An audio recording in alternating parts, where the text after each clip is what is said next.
BNP চেয়ারপারসনের অন্যতম উপদেষ্টা ফজলুর রহমান বলেছেন, বিগত ১৬ বছর বিএনপির নেতাকর্মীরা জেল জুলুম সহ্য করেছে। বিএনপি দীর্ঘ ১৬ বছর সরকার পতন এবং তত্ত্বাবধায়ক সরকারের জন্য আন্দোলন করেছে। বিএনপির লাগানো সেই ধান কেটে নিয়েছে ছাত্র জনতা।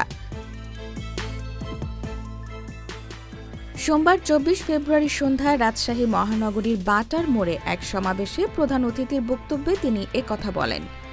দ্রব্যমূল্যের ঊর্ধ্বগতি, আইনশৃঙ্খলা পরিস্থিতির অবনতির প্রতিবাদ, আওয়ামী লীগ ও তাদের দোসরদের নানামুখী ষড়যন্ত্র রুখে দিতে এবং দ্রুত জাতীয় সংসদ নির্বাচনের রোডম্যাপ ঘোষণার দাবিতে কেন্দ্রীয় কর্মসূচির অংশ হিসেবে জেলা বিএনপি এ সমাবেশের আয়োজন করে।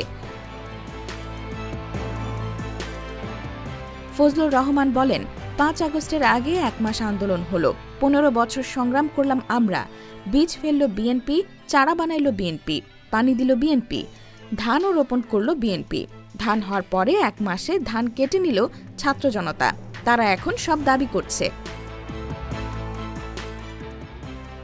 তিনি বলেন, একটি দল এখন স্লোগান দিচ্ছে, ২ সাপের একই বিষ, নৌকা আর ধানের শীষ। যে যত কিছুই বলুক, এদেশের দায়িত্ব বিএনপি এবং তারেক রহমানকেই নিতে হবে।